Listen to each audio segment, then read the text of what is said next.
Good morning, and welcome to week 5. This week we're going to look at security. Now, we know from Hans Morgenthau's 6 essential assumptions that for realists, which Morgenthau was, security is the most important of the national interests for a state. Liberals also agree that security is of the utmost importance. So, on that point, the importance of security, realists and liberals are in agreement.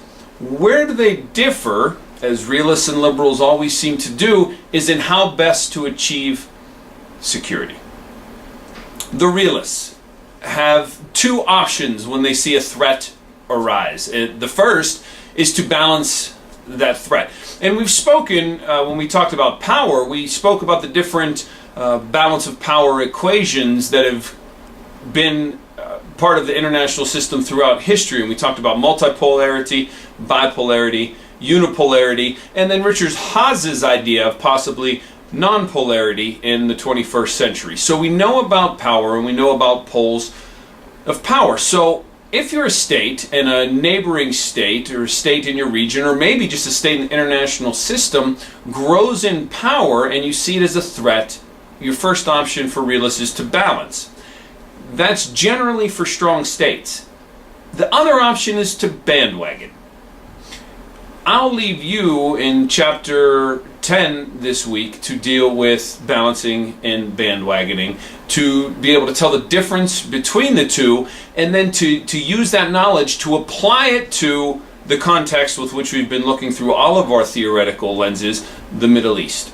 So, to balance or to bandwagon. When we look at the liberal side, we're going to look at 2 possible options for security. The first one is collective security.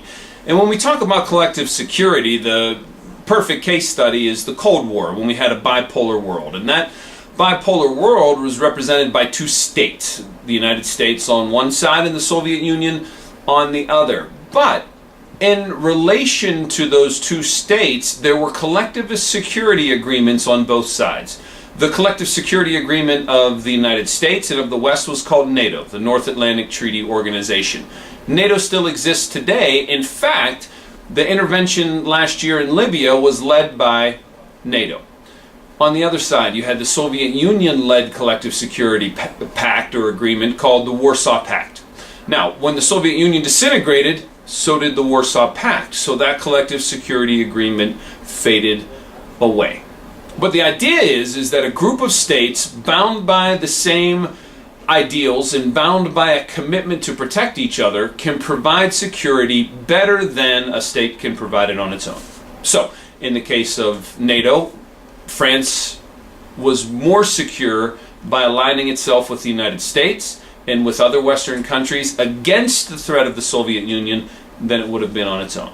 So, the liberals, the first one is collective security. The second is democratic peace theory. And that comes directly from the thinking of Immanuel Kant, who we studied during our liberalism unit. So, balance, bandwagon, collective security, democratic peace. 4 ideas that you need to put into your toolbox to help you when you're analyzing a situation in the international system. Now, of course, we're going to take those tools and we're going to apply them to the Middle East. As Iran grows in power, whether that growth is real or perceived, there is a perception of an increase in power. How do the states in the region react? That's going to be what you're going to wrestle with this week.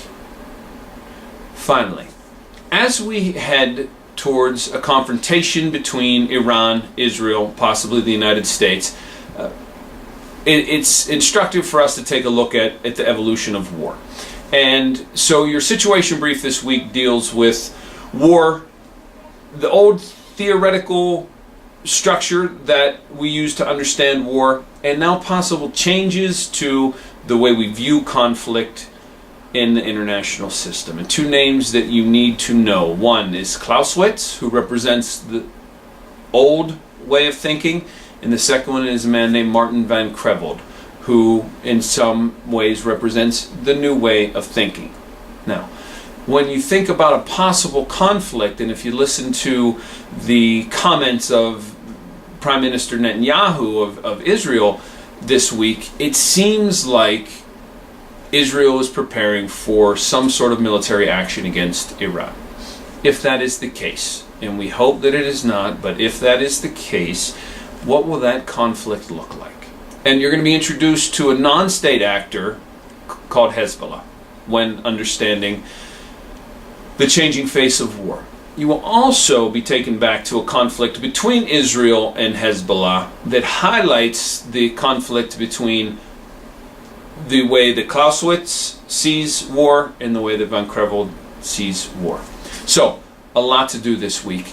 Keep on top of the daily notes, because as Mr. Netanyahu leaves to go back to Israel, there is a lot to chew on about how things are going to play out in the Middle East concerning Iran. And also be thinking about what policies, if you were in Mr. Netanyahu's situation, what policies would you prescribe?